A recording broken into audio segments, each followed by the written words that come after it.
हिमाचल प्रदेश सरकार विकास की तरफ अग्रसर है तथा नए नए आयाम स्थापित किए जा रहे हैं। यह बात उप मुख्यमंत्री मुकेश अग्निहोत्री ने ज्वाली विधानसभा के अधीन नक्की में 3 करोड़ की लागत से निर्मित विश्राम गृह का लोकार्पण करने उपरांत कही। मुकेश अग्निहोत्री ने कहा कि हिमाचल पथ परिवहन निगम में कर्मियों को ओवरटाइम का 100 करोड़ रुपए जल्द दिया जाएगा।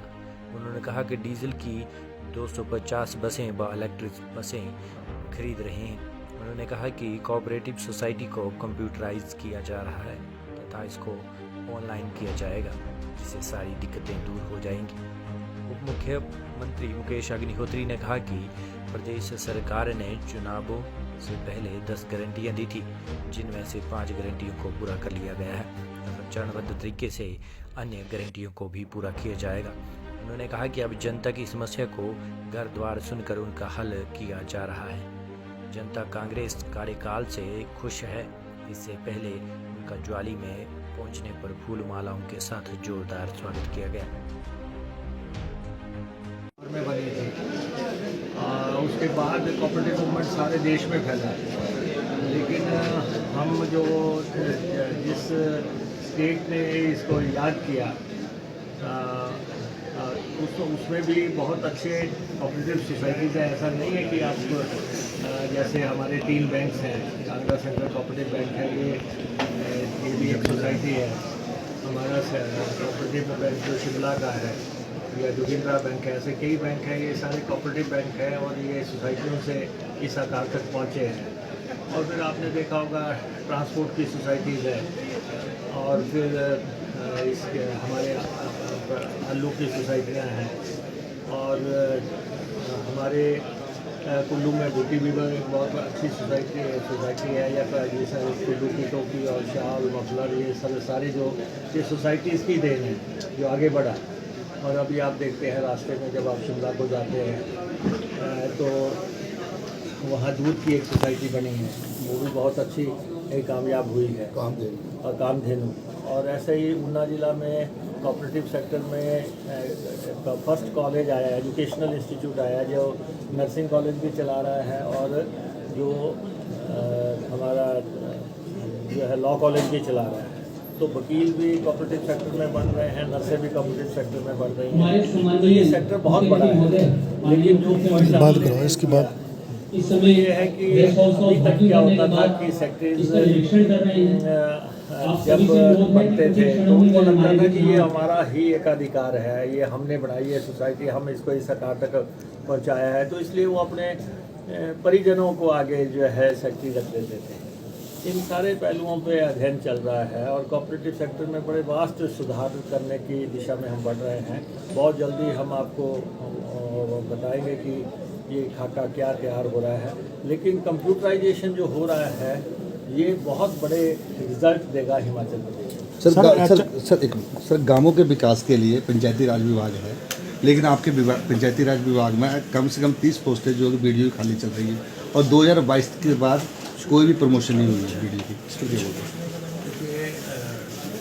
ये डिपार्टमेंट हालांकि हमारे इसके मिनिस्टर अलग हैं, राज्य मुख्य बेहतर आपको उसका जवाब दे सकते हैं, लेकिन रूरल डेवलपमेंट में जो पोस्टों की कमी है या स्टाफ की कमी है, ये सारा इसके लिए हमने एक कैबिनेट सब कमेटी बनाई है। पूरी स्टेट में ही जो कमियां हैं डिपार्टमेंट्स में, ऑफिसर्स कमी है या व्हीकल्स की कमी है या स्टाफ की कमी है, उस कमेटी की जैसे ही रिपोर्ट आएगी उसके ऊपर एक्शन प्लान बनेगा। तो काफ़ी अहदे खाली हैं, इससे इनकार नहीं किया जा सकता, लेकिन ऐसा नहीं है कि इस पर काम नहीं हो रहा है। सर HRTC आपके पास है सर, आप यात्रियों के लिए कौन सी नई सुविधाएं जो आने वाले समय में आप देने जा रहे हैं सर? नहीं, देखिए HRTC हमारा एक विंग है। टोटलिटी में हमारे पास ट्रांसपोर्ट डिपार्टमेंट है। ट्रांसपोर्ट डिपार्टमेंट में बहुत इसका दायरा है, जैसे रोप वे इसका एक एंगल है।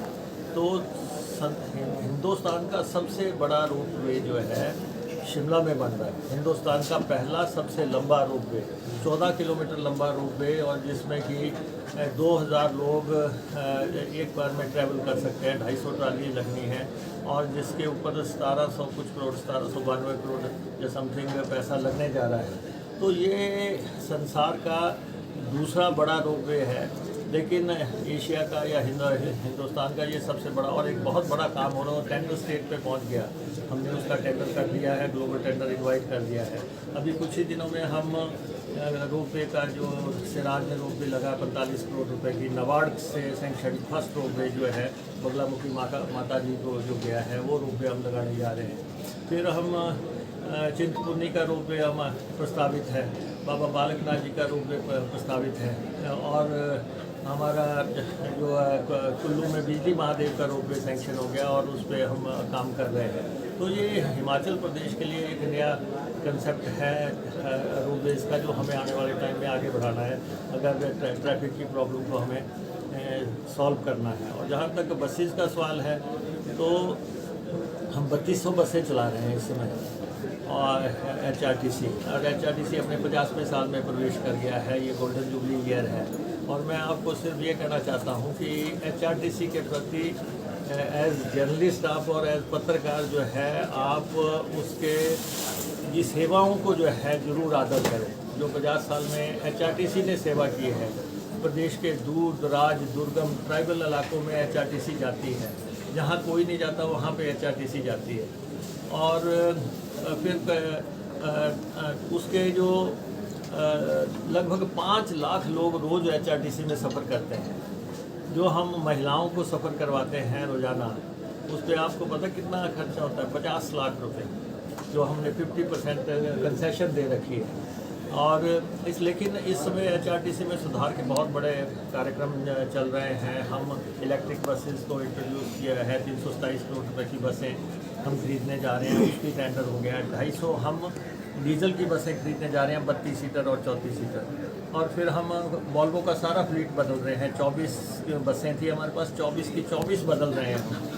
और फिर उसके बाद हम ये ला रहे हैं, टेम्पो ट्रैवलर को जो है इंट्रोड्यूस कर रहे हैं HRTC में, ताकि छोटे रूटों पे हम उनको ले जाएं। और हम ऑटो जो चाहिए जहाँ पे, उसको हम सैंक्शन कर रहे हैं।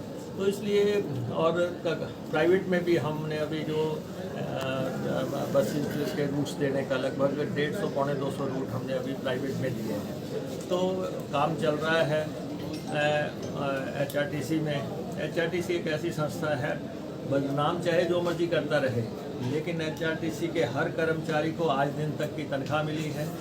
HRTC के हर पेंशनधारी को आज दिन तक की पेंशन मिली है। अब हम HRTC को महंगाई भत्ता हमने दिया है।